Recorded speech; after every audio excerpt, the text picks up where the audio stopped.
नमस्कार, भिवंडी वृत्तांमध्ये आपले हार्दिक स्वागत। आज बघूया भिवंडी वृत्तांनी टिपलेल्या आजूबाजूच्या परिसरातील काही क्षणाचे। भिवंडी तालुका कोणगाव येथे श्री गावदेवी सेवा मंडळ सार्वजनिक नवरात्र उत्सवमध्ये सामाजिक बांधिलकीची जाणीव ठेवून रमेश मुकादम यांच्या मार्गदर्शनाने व गावदेवी सेवा मंडळ अध्यक्ष शोभाताई म्हात्रे यांच्या आयोजनाने कार्यक्रमाचे नियोजन करून गावठाण हक्क व गावठाण विस्तार या विषयावर बहुजन नेते राजाराम पाटील यांचे मार्गदर्शन, आलेल्या मान्यवरांचा सन्मान अशा बहुमोल कार्यक्रमात साजरा करण्यात आला। गावदेवी सेवा मंडळ कोण आणि या गावदेवी सेवा मंडळाच्या प्रथम महिला अध्यक्ष श्रीमती शोभा सुधाकर म्हात्रे यांच्या प्रेरणेने हे जे काही कार्यक्रम चालतात आणि त्यांच्या पाठीशी आमचे बिल्डर्स हनुमान म्हात्रे। आणि आता आम्हाला बदलायचं आहे, आम्ही शिकलेलो आहोत, आम्ही विद्वान झालेलो आहोत आणि आमचा शोषण चाललेलं आहे आणि या भूमीतनं आम्हाला हकलण्याचा जो काही प्रकार चाललेला आहे हे आम्ही चालू देणार नाही।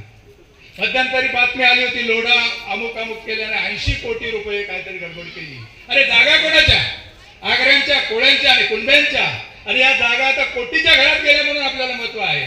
ज्या आमच्या माय भगिनी जागा इथल्या भूमी धंडाळ्यांना देण्याचा प्रकार चाललेला आहे आणि हे आम्हाला वकील देखील आहोत आणि वकील जर राजघटनेप्रमाणे आम्ही जर भांडलो तर निश्चित त्याच्यामध्ये आम्ही बदल करू। आणि या ठिकाणी राजाराम पाटील साहेब बसलेले मुद्दामून त्यांना या ठिकाणी आणलेला आहे।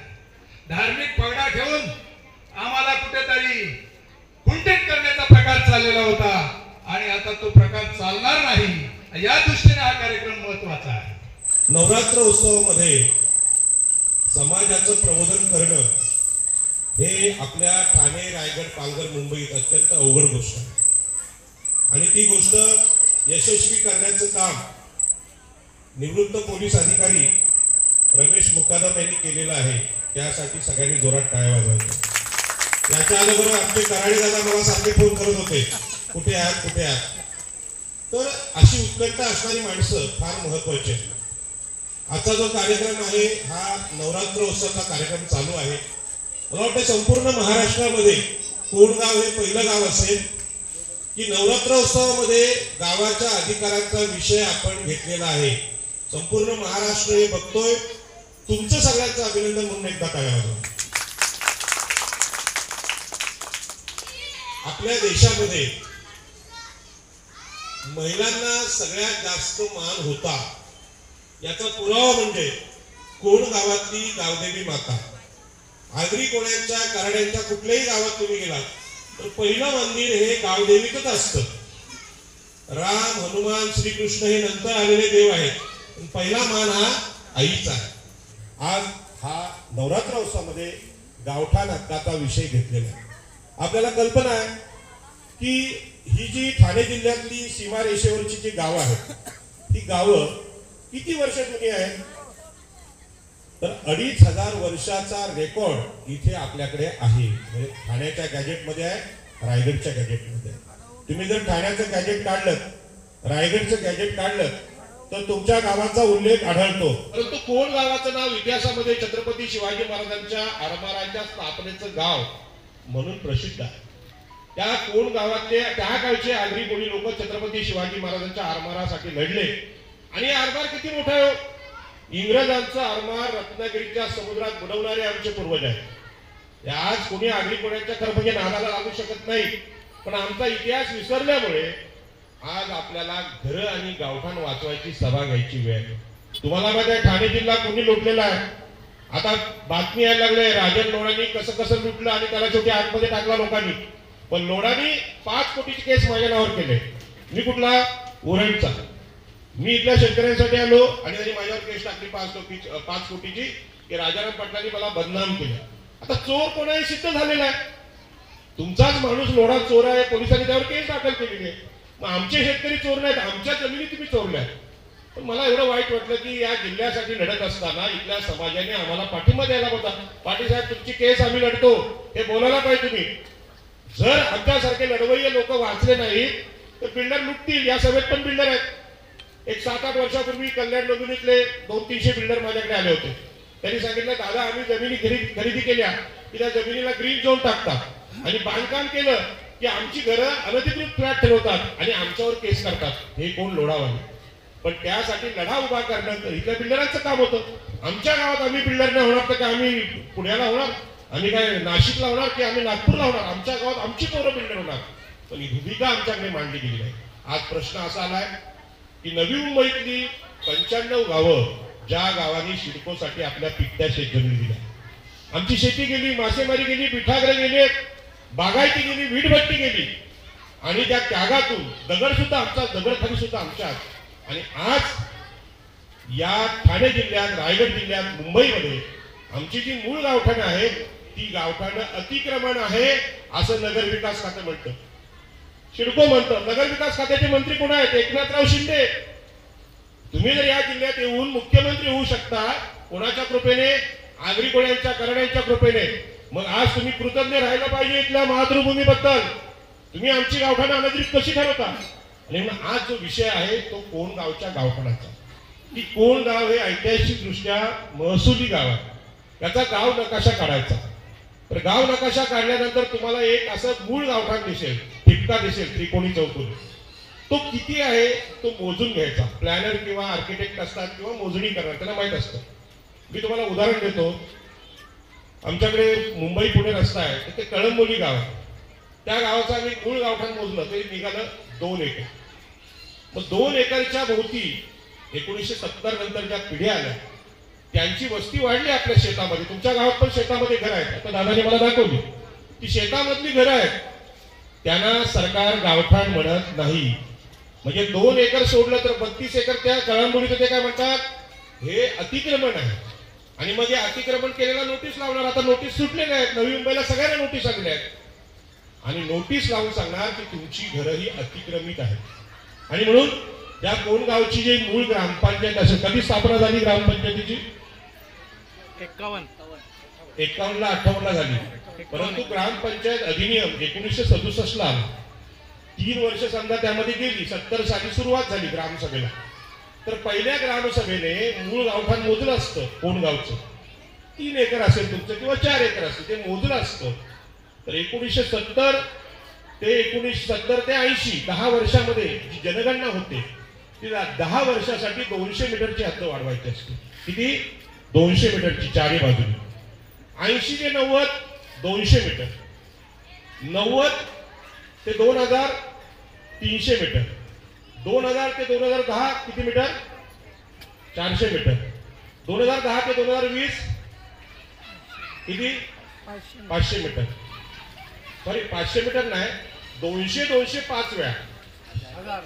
200 5 वेळा म्हणजे 1000 मीटर वाढले.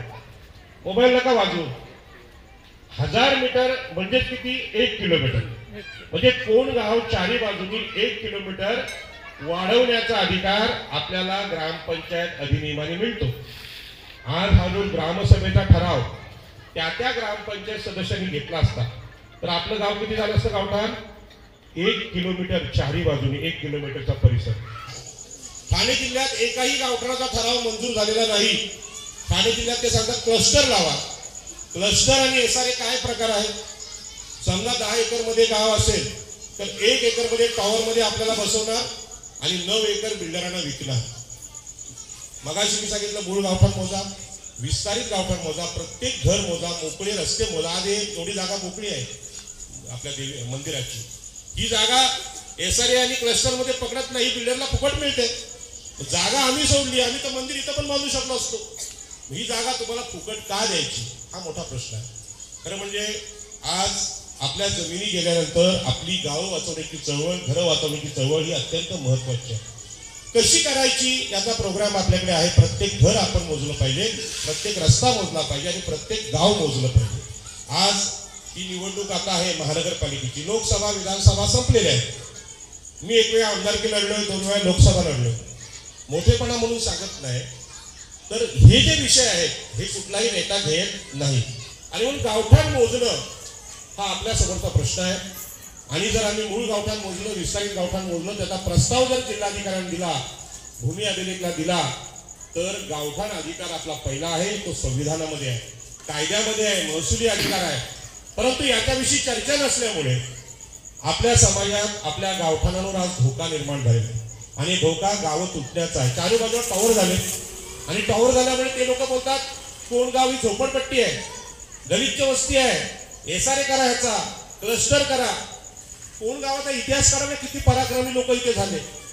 इथल्या लोकांच्या पोटी इथल्या लोकांचा आंतरराष्ट्रीय व्यापार किती मोठा होता. हजारो कोटींची ज्यांची जहाजं होती, जे पराक्रमी लोक होते. छत्रपती शिवाजी महाराजांचं संरक्षण, शिवाजी महाराजांचा जन्म शिवनेरीवर झाला. राजधानी कुठे? रायगडमध्ये, आगरी कोळ्यांच्या पट्ट्यात. का?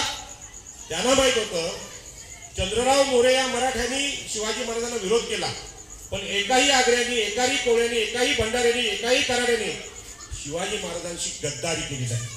आणि म्हणून हे निष्ठावंत लोकच या देशातच नाही तर छत्रपती शिवाजी महाराज या आमच्या राजाचं रक्षण करू शकतील हा विश्वास होता. आणि म्हणून कोण गाव यासाठी टिकलं पाहिजे. छत्रपती शिवाजी महाराजांचा आरमाराचा इतिहास इथे आहे. ज्या आरमाराने इंग्रजांचं आरमार बुडवलं, देशाचं संरक्षण केलं, त्या आरमाराला पेशव्यांनी बुडवलं. इंग्रजांना सुपारी दिली आणि पेशव्यांनी बुडवलं. त्या पेशव्यांच्या सरदार भिवंडकरला आमच्याकडे 5,000 कोटीची जमीन शिडकोनी दिली. शिडको कोणाची आहे? नगर विकास मंत्र्यांची. तिथले प्रकल्पग्रस्त आगरी कोळी, दिवा पाटलांच्या आगरी कोळी जमिनीसाठी भांडतात 12.5% 5 लोक हुतात्मे झाले, हजारो जखमी झाले.